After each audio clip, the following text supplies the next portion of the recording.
Drama penangkapan dan penyekapan Axel Matthew Thomas yang dituding Jeremy Thomas penuh rekayasa dan menabrak aturan kini bergulir lebih jauh. Meski menolak dan tak yakin anaknya memesan narkoba, faktanya polisi memiliki bukti keterlibatan anak sulung bintang sinetron lawas itu. Selasa kemarin, polisi akhirnya menetapkan Axel sebagai tersangka.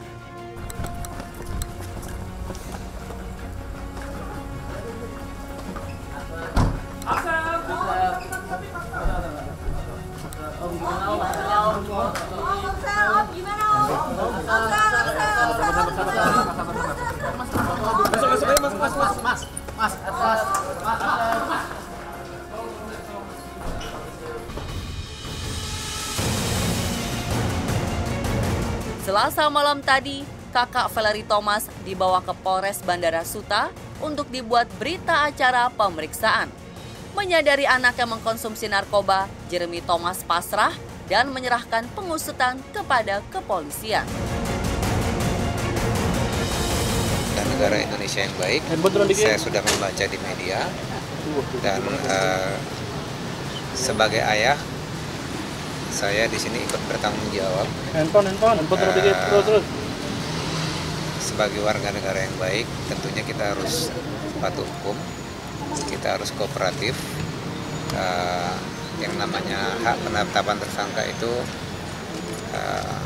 adalah hak dari pihak kepolisian. Axel sendiri sudah tahu dia menjadi tersangka? Sudah saya komunikasikan, sudah saya rasionalisasikan, sudah saya katakan bahwa ada suatu risiko yang harus kita hadapi.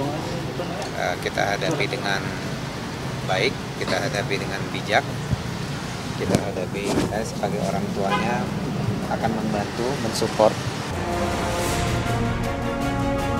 Dengan status tersangka, Axel juga dikenakan status cekal ke luar negeri.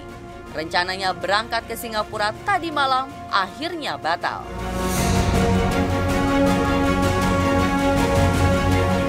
Sebenarnya begini, kita tuh ingin bed rest supaya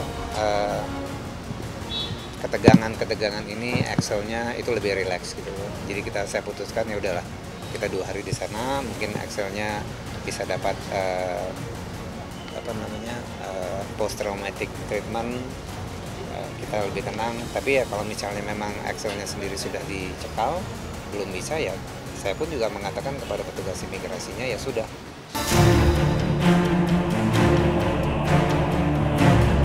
Meski sudah ditetapkan sebagai tersangka, Jeremy Thomas tak begitu saja menerima perlakuan oknum aparat saat mencokok anaknya. Ya, kami ada komunikasi dengan keluarga dan juga pengacara keluarga, sehingga kami dari LPSC kemudian menengok anak dari saudara Jeremy Thomas yang memang tadi saya lihat mengalami luka-luka dan juga lebam-lebam ya. Jadi memang itu indikasi bahwa memang ada penganiayaan atau pemukulan-pemukulan lah.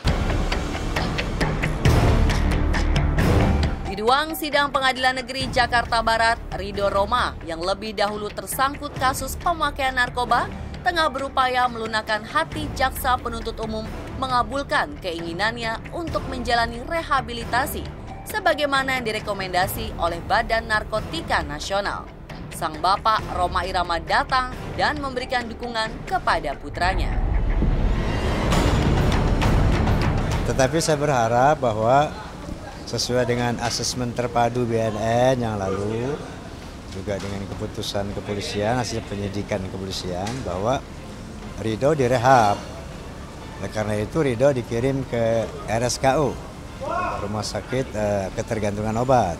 Nah itu sudah direhab gitu kan.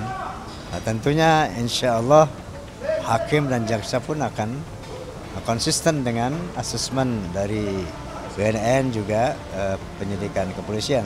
1 gram adalah korban dan harus direhab. Mudah-mudahan keputusannya seperti itu. Keputusannya sendiri baru akan ditetapkan dalam sidang pekan depan. Diterima atau tidak, si Raja Dangdut tetap fokus dalam menata mental anaknya, memberi pesan dan nasihat agar kejadian ini menjadi pelajaran berharga dalam kehidupan. Pasti pertama dia nyesel ya, menyesal sudah melakukan pelanggaran hukum. Kemudian ini kan bertolak belakang daripada perjuangan bapaknya ya, yang gencar mengkampanyekan anti narkoba. Dan memang Ridho sendiri sangat menyesal. Ya sempat meneteskan air mata lah. Pelajaran yang bagus buat dia, sehingga ke depan dia akan menjadi lebih baik, lebih aware terhadap masalah-masalah narkoba dan sebagainya.